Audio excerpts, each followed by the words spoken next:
Bom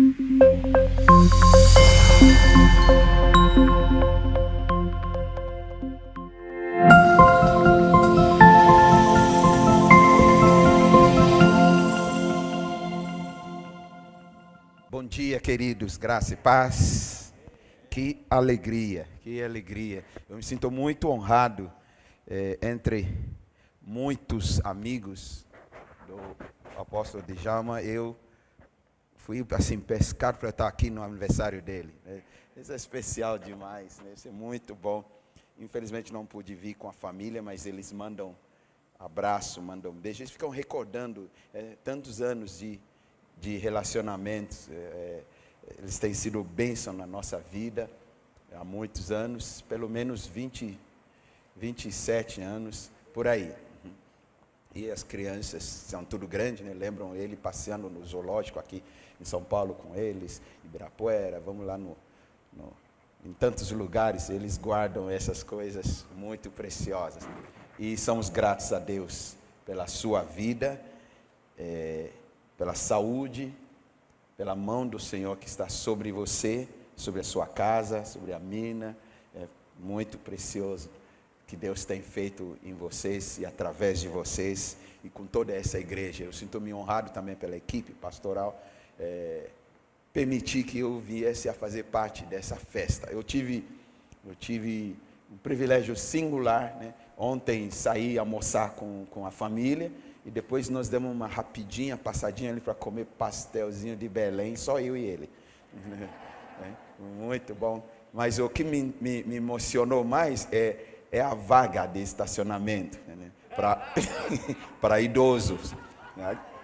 E aí eu fiquei falando, eu também vou chegar lá. Eu também vou chegar lá, né? Se Deus permitir, mês que vem, eu estou chegando lá, né? Não vamos soltar rojão, eu também vou ter uma vaga especial para estacionar. São coisas maravilhosas que podemos desfrutar, né, pela experiência de vida. Então, a gente tem acesso a desfrutar algumas coisas que você que não tem essa experiência de vida, aguarde, né? Deixa a gente desfrutar, curtir. Essas coisas são maravilhosas. Deus é muito bom. E nós somos gratos realmente pela bondade, pela misericórdia do Senhor. Nesta manhã eu quero poder repartir algo com os irmãos. Muito precioso tem sido ao meu coração. Desde o começo desse ano, já estamos quase 2 anos com essa pandemia e tanta coisa, mas está melhorando, graças a Deus. Mas no comecinho deste ano para cá, eu senti que o Espírito de Deus estava me levando a fazer algumas leituras com uma outra perspectiva. Eu comecei a ler no Novo Testamento os evangelhos, tanto Mateus, Marcos, Lucas, João, todos os lugares onde há uma citação dos discípulos atravessando para um lado ou outro pelo seu barco, né? Às vezes Jesus junto, às vezes Jesus não junto, às vezes um grupinho menor, às vezes todos eles, em momentos bem diferenciados, mas muitas vezes. E cada um dos evangelhos traz uma perspectiva a mais para enriquecer toda a situação. E eu intitulo aquilo de Histórias no Barco.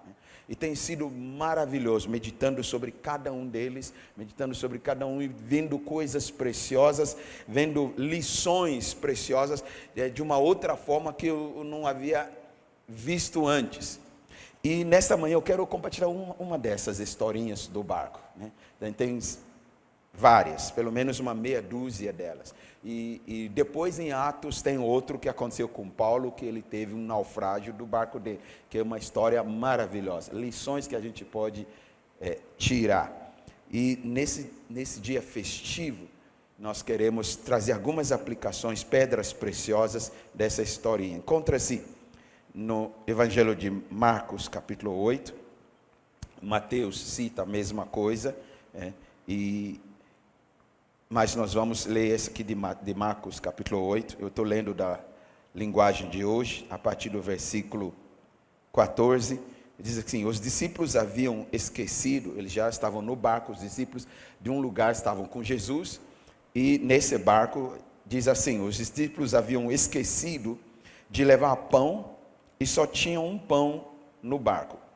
Jesus chamou a atenção deles, dizendo: fiquem alertas e tomem cuidado com o fermento dos fariseus e com o fermento de Herodes. Aí os discípulos começaram a dizer uns aos outros: ele está dizendo isso porque não temos pão. Jesus ouviu o que eles estavam dizendo e perguntou: por que vocês estão discutindo por não terem pão? Vocês não sabem e não entendem o que eu disse? Por que são tão duros para entender as coisas? Vocês têm olhos e não enxergam? Têm ouvidos e não escutam? Não lembram dos 5 pães que eu parti para 5.000 pessoas? Quantos cestos cheios de pedaços vocês recolheram? Eles responderam: 12. Jesus então perguntou outra vez: e quando eu parti os 7 pães para 4.000 pessoas, quantos cestos cheios de pedaços vocês recolheram? Eles responderam: 7. Então Jesus perguntou: será que vocês ainda não entendem? O outro evangelho acrescenta alguns pontos muito interessantes, né, que diz ali no final que aí depois eles entenderam. Mas a história é que eles tinham acabado de sair de um lugar, estavam atravessando novamente no barco, que era o dia a dia deles. O barco se refere ao nosso dia a dia, as nossas idas e vindas, vão para a igreja, vai para casa, vai para o almoço, vai para o trabalho. E às vezes no mesmo dia eles entram e saem no barco umas 4, 5, 6 vezes, porque é o dia a dia. E todo dia, tantas santas citações de histórias, coisas que acontecem no barco. Uma vez eles acometidos de 2, 3 vezes de tempestade no barco, uma vez Jesus dormindo no barco, outra vez Jesus vindo andando sobre as ondas, e tantas histórias. Eu quero incentivar você a ler, mas peço ao Espírito Santo te dar uma outra perspectiva, você vai enxergar coisas maravilhosas. E dessa vez eles estão no barco, e Jesus começa a falar com eles, alertando-os, chamando a atenção deles, a ter cuidado com o fermento dos fariseus e de Herodes. Jesus estava falando um assunto bem importante, que nós não vamos falar sobre isso, mas é interessante descobrir, entender o que é o fermento dos fariseus e o fermento de Herodes. Mas eles entenderam totalmente errado. Às vezes Deus fala conosco e nós entendemos tudo errado. Não entendemos tudo errado. Jesus estava falando de eles terem o cuidado, se ficarem alertos, espertos, que existe um fermento de fariseus e fermento de Herodes que entrando vai contaminar tudo. E eles estavam entendendo que Jesus está falando que eles não trouxeram pão suficiente na viagem, porque eles tinham levado só um pão. Só estava um pão em algum lugar nesse barco. E eles ficaram preocupados. Mateus diz que eles começaram a discutir até entre eles. Eu falei para vocês, você está vendo? Está vendo? Você esqueceu? Agora Jesus está bravo, os mestres estão bravos. Eles começaram a se discutir entre eles. Jesus então para e começa a fazer algumas perguntas. Ele diz: mas vocês não estão entendendo o que eu estou falando? Vocês não compreendem, vocês não enxergam, vem cá. Quando multipliquei os 5 pães e 2 peixinhos, e alimentamos só de homens, 5.000 homens, sem contar as mulheres e crianças, que na minha modesta cálculo aqui, seria no mínimo 15.000 a 20.000 pessoas. Quantos sobraram? Nós colhemos 12 cestos cheios. Jesus diz: pois é. E na outra ocasião também, fiz de novo essa multiplicação de pães, e foram 7 pães e alguns peixinhos, para alimentar 4.000 homens, sem contar as mulheres e crianças, que também ficaria mais ou menos entre 15 a 20.000. Quantos sobraram? Não, nós colhemos 7 cestos. E ainda vocês não entendem? Vocês não se lembram? E eu fiquei meditando nisso. Eu creio que você já ouviu tanta mensagem sobre a multiplicação dos pães, os cestos, e pão e peixe, mas eu comecei a enxergar numa outra perspectiva, que eu quero compartilhar conosco nesta manhã. Quando aconteceu, quantos lembram esse milagre? Pelo menos dos 5 pães e 2, quase que nunca se fala dos 7 pães e outros peixinhos para 4, sempre se fala dos 5 pães e 12 cestos cheios. Eu comecei a perceber que Jesus fez questão em ambos que eles enchessem das sobras que estavam no chão, os cestos. O cesto seria algo que eles carregavam com eles. Seria a mochila. Seria a mochila que carregavam, né? No dia a dia, no trabalho, no mercado, eles iam de barco para um lugar para outro. Então, eles pegaram as sobras, aquilo que ninguém mais conseguiu comer, porque a Bíblia diz que eles se fartaram, comeram tanto. Se tinha alguns adolescentes lá, eu creio que comeram super, hiper, Big Mac, entendeu? Porque Jesus ficou multiplicando, eles comiam, até Macfish, super, hiper, Big Macfish, entendeu? E alguns, que nem algumas senhoras aqui, comeram só um pedacinho, né? Mas o fato é que todo mundo se fartou, inclusive os discípulos que também não tinham comido, comeram.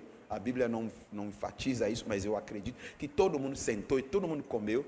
E Jesus diz, agora vamos colher a sobra que estava no chão, estava no colo, sentaram na relva, colheram a sobra. Eu não acredito que era para os discípulos levarem as sobras, algumas com medidas e tudo, encher suas mochilas e comer lá no barco. Deus não ia fazer isso conosco, né? A gente comer das sobras que alguém mordeu. Eles tiveram a janta deles também. Mas por que eles escolheram? Por que Jesus fez questão deles escolherem, colocarem nos cestos? E numa outra ocasião fizeram de novo. E agora Jesus está chamando a atenção deles para os cestos. Então, a mensagem que eu quero repartir com vocês nesta manhã são os cestos cheios.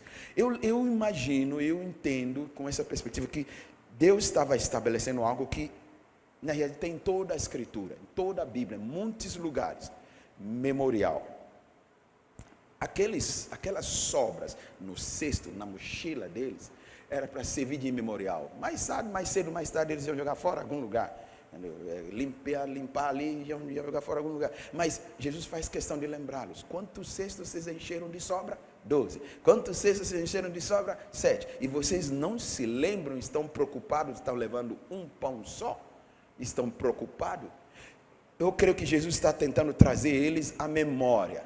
Jesus está fazendo algo com eles, trazê-los à memória de algo que já tinha acontecido uma vez, 2 vezes. Jesus está dizendo, será que eu não posso fazer de novo?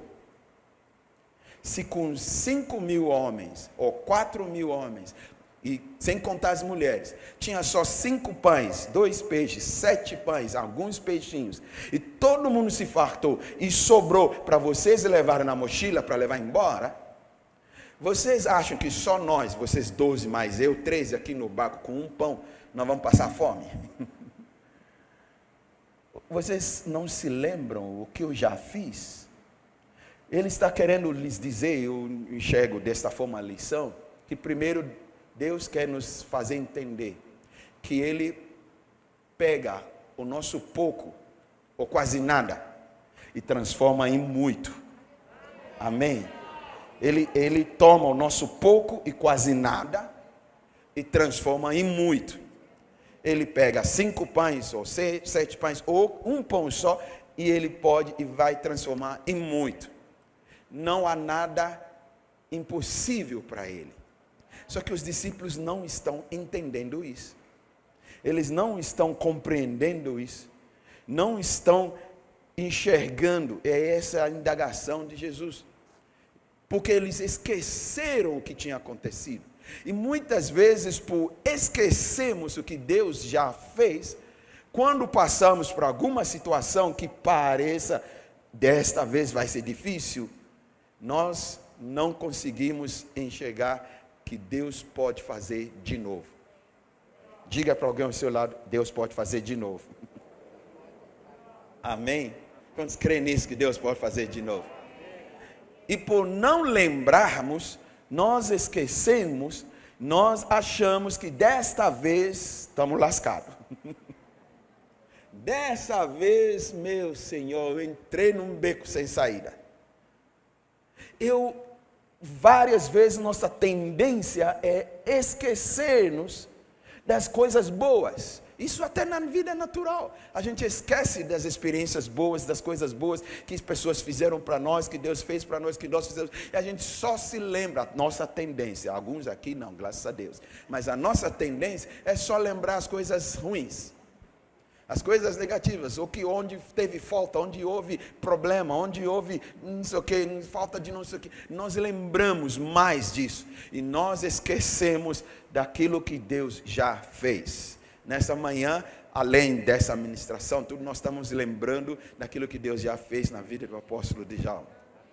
Por isso é culto de ação de graças, é nos lembrar. Mas não é só ele. Aproveite para lembrar o que Deus fez na sua vida também, na vida do seu irmão, na sua casa, na sua família. E se Ele já fez, não importa se hoje parece que agora vai faltar, Ele quer que nós entendamos que Ele pode fazer de novo. Amém? Deus pode fazer de novo. Jesus está chamando a atenção, dizendo, não é isso que eu estou falando com vocês. Mas já que vocês estão confusos, com isso, estão discutindo, eu quero que vocês se lembrem, que vocês entendam que eu posso fazer de novo. Posso fazer de novo. O pouco que vocês têm ou nada, eu posso transformar em muito. Deus é capaz de até criar do nada. Amém? Só que às vezes a gente crê, a gente declara, mas quando passamos uma situação, esquecemos. Não conseguimos lidar com algumas situações porque nós não guardamos memoriais. Memorial é para isso. Memorial é um registro que aponta para aquilo que aconteceu, mas também aponta para aquilo que vai acontecer.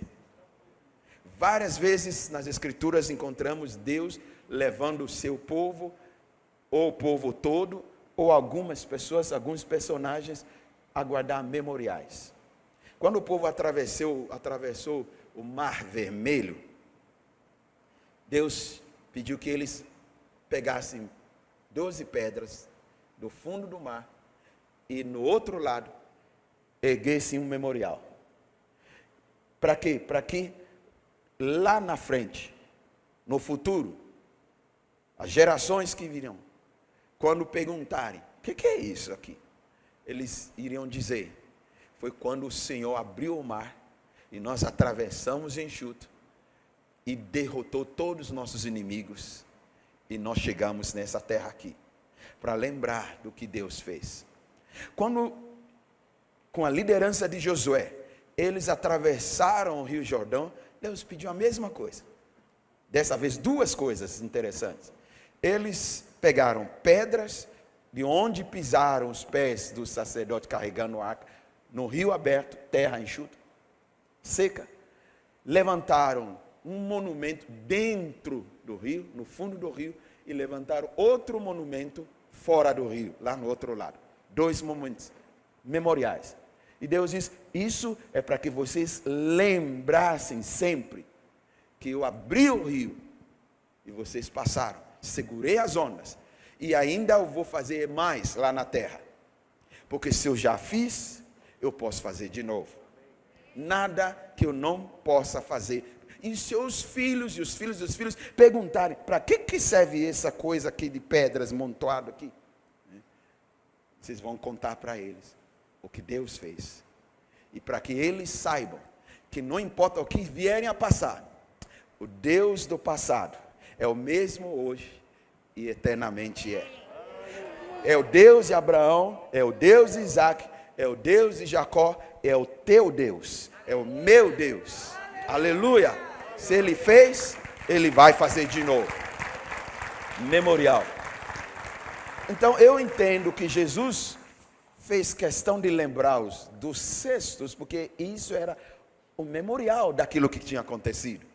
Cada um catar ali no chão, está imprimindo um registro, catar o que sobrou, colocar na mochila e ver lá, nossa, enchemos nossa mochila até transbordar. E todo mundo fartou. De onde vem tudo tanto pão? E aí eles estão com um pão só. E Jesus não está perguntando por que vocês trouxeram um pão só. Jesus estava falando de outra coisa. Só que eles entenderam outra coisa. E às vezes Deus pode estar falando algo conosco e a gente interpreta diferente. E ainda discutimos entre nós qual seria a verdade. Nós ficamos discutindo. Deus quer que nós carreguemos memorial. Onde está o seu cesto cheio de sobras? O que você fez com ele? O O que você fez com o seu cesto?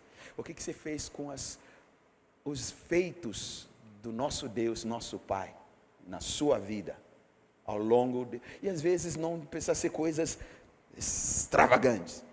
Pode ser sobras de pão. Mas Deus fez algo por você. Eu acredito que cada um de nós aqui temos algo para agradecer e dizer: Deus fez algo por mim. Você lembra quando a sua filhinha estava para nascer e deu uma complicação? Você lembra? Deu uma complicação.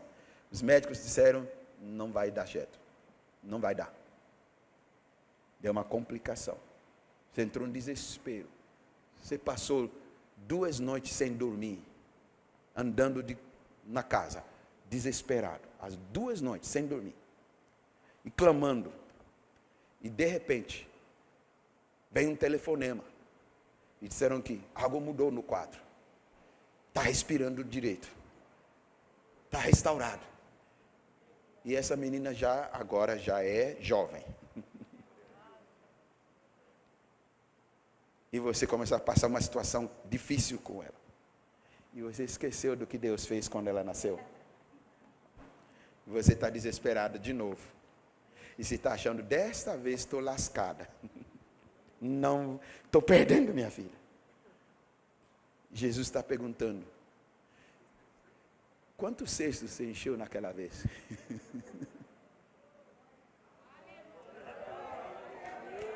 Cadê o memorial? Onde está o seu cesto? Não sei onde ficou o meu cesto. Jesus está lembrando os discípulos: quantos cestos vocês encheram de sobra? E vocês estão preocupados porque tem um pão só nesse barco para nós 13. Quando 5 pães alimentou umas 15 a 20 mil pessoas. Onde está o cesto? Várias pessoas ao longo da história aprenderam a erguer memoriais. Jacó foi um deles também.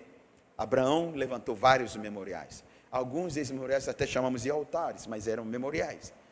Quando Jacó dormiu na sua ida para Padã Arã, saindo da casa de seus pais, no deserto, lugar pedregoso, pegou uma das pedras, acho que muitos anos atrás eu preguei essa mensagem aqui, pedras em colunas, e ele viu céus abertos, Deus falou com ele, anjos subindo, descendo a escada. Ele acordou e disse: aqui é casa de Deus, Betel. E ele levanta aquela pedra num memorial, e ele derrama azeite sobre aquela pedra e fica como um marco. Marcos são isso também, memoriais. Marco. 3 vezes Jacó volta para esse lugar, para se renovar na sua aliança com Deus. É memorial.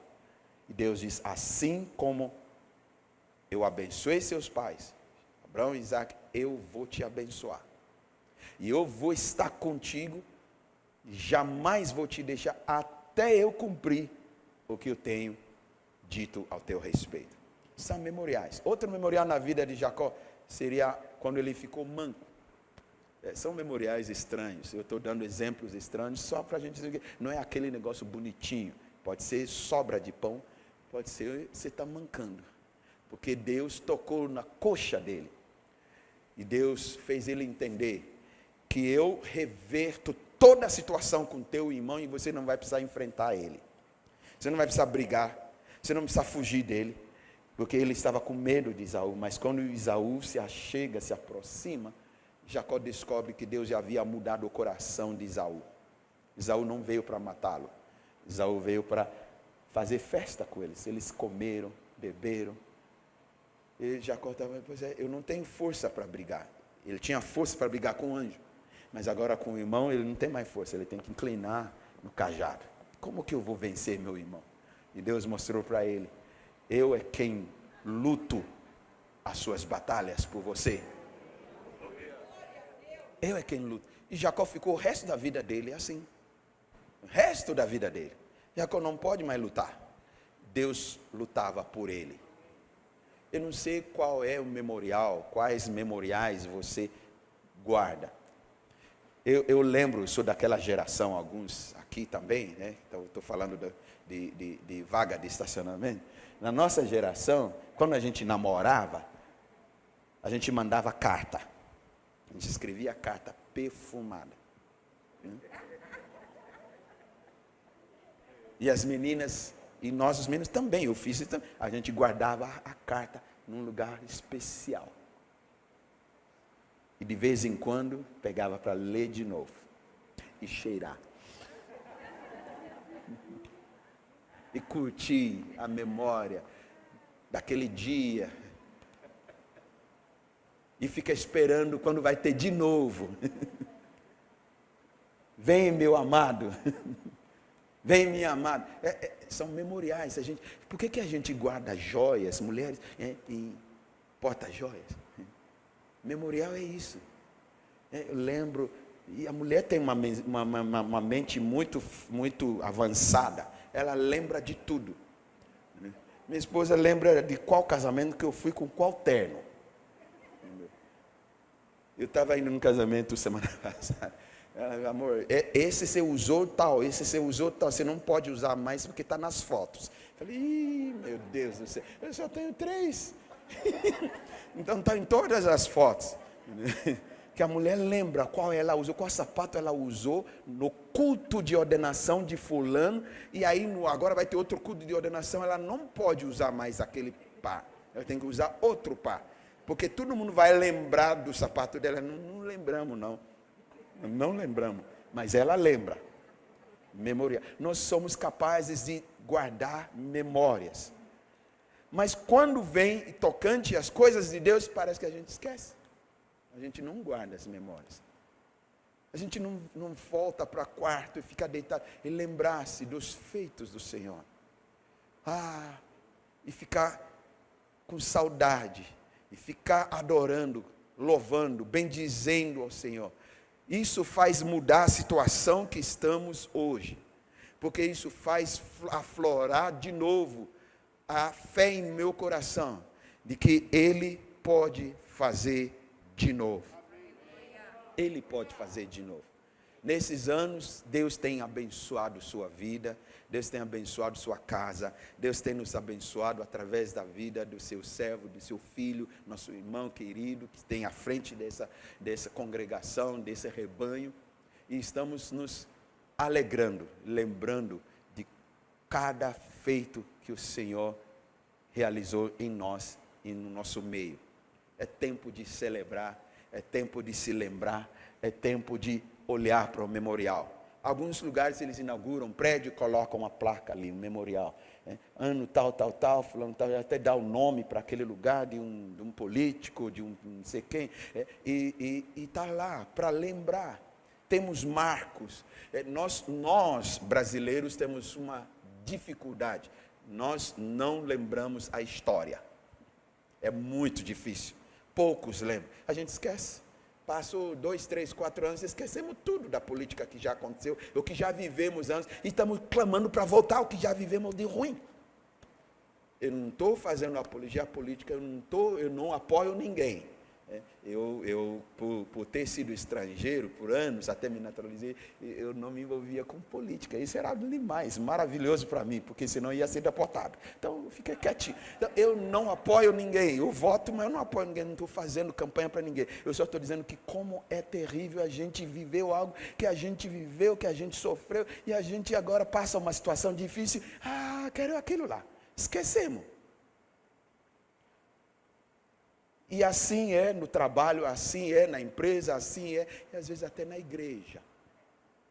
A gente esquece daquilo que Deus fez por nós. E Jesus pergunta para os discípulos, vocês não se lembram? Quantos pães foram? Quantos cestos vocês encheram? E eles respondem, 12. E de novo, e outra vez, quantos pães? 7. E ainda não se lembram? E ainda não entendem. Eu gosto muito, Mateus termina dizendo que, e eles entenderam. Isso me dá alento, que podemos não estar entendendo os marcos, as ministrações, os milagres, as intervenções de Deus. Algumas nós esquecemos, talvez esquecemos o memorial, deixamos a mochila em algum lugar, mas depois ele falar de novo com a gente, cai a ficha, aleluia. Nós vamos entender, nós vamos compreender, nós vamos nos lembrar. Eles entenderam o que Jesus estava querendo lhes dizer, totalmente diferente daquilo que eles estavam anteriormente achando. Eu e você, nós vamos entender mais. Coisas que Deus faz, às vezes nós não entendemos, e nós vamos entender. Quantos estão felizes pela vida do apóstolo Djalma? Quantos podem lembrar de algo que Deus usou, uma palavra, uma ministração, uma oração, uma visita, um toque, desde o começo? Muitos estão aqui, outros recém, que foi bênção para a sua vida. Não é hora de dizer, mas não está fazendo isso aqui, agora vamos honrar no culto. Não, não é isso. Não é sinal de que você esqueceu das boas coisas que Deus fez na sua vida. É lembrar que uau, que bênção. Porque daqui a alguns anos é natural, esperamos que não seja breve, mas alguns anos, ele vai passar para lá.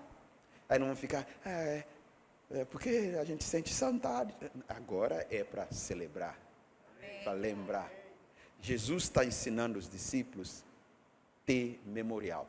A Bíblia fala de um homem que era ímpio, em Atos, mas que ergueu um memorial diante de Deus, por causa das suas boas ações, das suas esmolas, da sua ajuda aos pobres, das suas situações que praticava. E Deus manda Pedro ir pregar o evangelho para ele e a sua casa. E Deus diz, você vai, porque ele tem um memorial diante de mim. Alguns memoriais nós não temos aqui para tocar, nós temos lá diante dele. Eu tenho um memorial, você tem um memorial. O sangue de Jesus fala por nós, todos os dias, diante dele. Amém. Ele assentado no trono alto e sublime, fala por nós. Ele intercede por nós. O que ele já fez na cruz é um memorial diante de Deus, diante dos demônios, todos os dias da nossa vida. Ele já nos perdoou, ele já nos libertou, ele já pagou o preço, já nos justificou. Mas às vezes a gente esquece quando a gente passa por situações. E ele diz, cadê o cesto de pães? Fala para alguém ao seu lado, pergunta, cadê o seu cesto de pães? Cadê o seu cesto de pães? Cadê o seu cesto? Cadê os pães? Eu quero incentivar-nos nesta manhã e desafiar-nos nesta manhã a trazer a memória. O profeta diz, eu trago à memória o que me dá esperança. Porque o memorial de Deus em nossa vida sempre nos dá esperança. Que Ele pode fazer de novo. Talvez vai ser de uma forma diferente. Não vai ser 5 pães, vai ser 7. Ou vai ser um pão só. Ou talvez não vai ser nada com pão. Ele vai fazer outra coisa. Mas que Ele vai fazer de novo, vai. Que Ele vai fazer de novo. Ele diz em Isaías, até de uma forma contraditória, se a gente colocar nessa perspectiva, mas eu não vejo Deus em si querendo dizer assim, mas ele usa essa frase. Ele diz, não lembra das coisas passadas, esquece, eis que eu vou fazer algo novo. Eu vou fazer algo novo, que vocês nem sabem, mas vocês precisam perceber que eu já estou anunciando, eu vou fazer algo novo. Eu abro um caminho, autoestrada, pelo deserto. E eu abro rios pelos lugares áridos. Por que Deus estava usando isso? Deus estava usando uma outra figura. Deus está dizendo, vocês lembram, eu abri o mar para vocês atravessar a autoestrada. Mas agora, eu não vou abrir mar para você ter autoestrada. Deixa do lado. Eu vou fazer a autoestrada no deserto. E vocês vão atravessar. Asfaltado, autoestrada. Eu abri o rio Jordão, transbordando. Esqueça. Eu vou colocar rio passar pelos lugares áridos. Eu vou fazer o inverso. É isso que Deus está falando. Eu vou fazer o inverso. Mas Deus está fazendo eles lembrar por tabela o que ele já fez. Mesmo que ele está dizendo, deixa de lado. Vocês lembram que eu abri o mar, agora vou fazer algo novo. Deus faz coisas novas, como que é? Inéditas. Né? Nem sempre ele repete a mesma coisa, mas ele quer que a gente lembre. Mas quando ele vai fazer algo novo, ele diz, não me encaixa mais aqui. É isso que ele quer dizer. Não me mantém no caixa, na caixa. Eu sou fora da caixa. Eu crio. Mesmo quando não existe, eu crio. Porque a razão de tudo isso é confiança. Os discípulos não estavam conseguindo confiar. E muitas dessas historinhas no barco, Jesus confronta essa falta de confiança. Várias vezes eles mostram medo. E Jesus diz, por que estão com medo? Sou eu.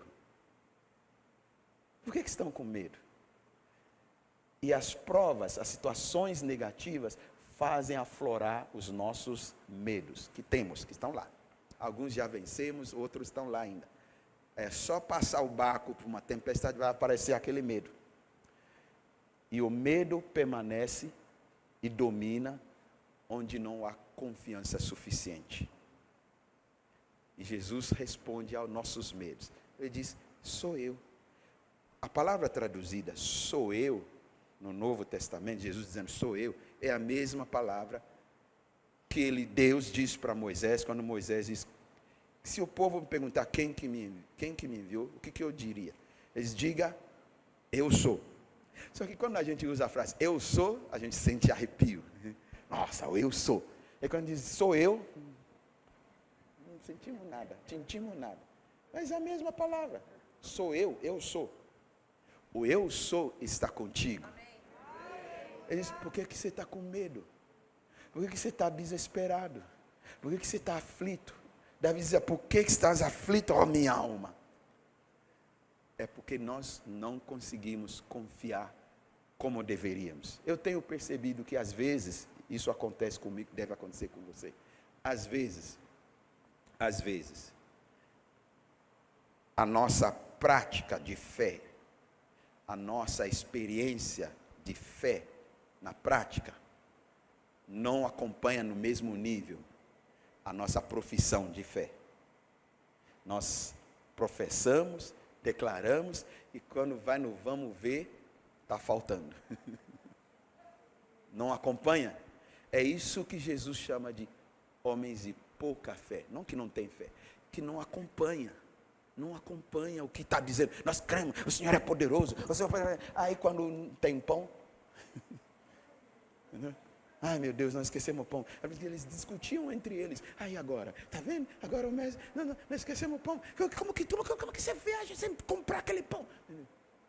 E Jesus diz, por que vocês são homens de pouca fé? Ele falou isso, homens de pouca fé. Todo lugar onde aflora medo, é porque a minha confiança está enfraquecida. Porque quando eu confio, eu não tenho medo. E a palavra de Deus nos chama a confiar nele. Porque ele diz, eu estou contigo. O eu sou está comigo. Ele diz, sou eu, não tenha medo. Eu estou aqui no barco. Dentro do barco, fora do barco, várias experiências. Jesus se apresenta e diz, por que estão com medo? Sou eu. Sou eu.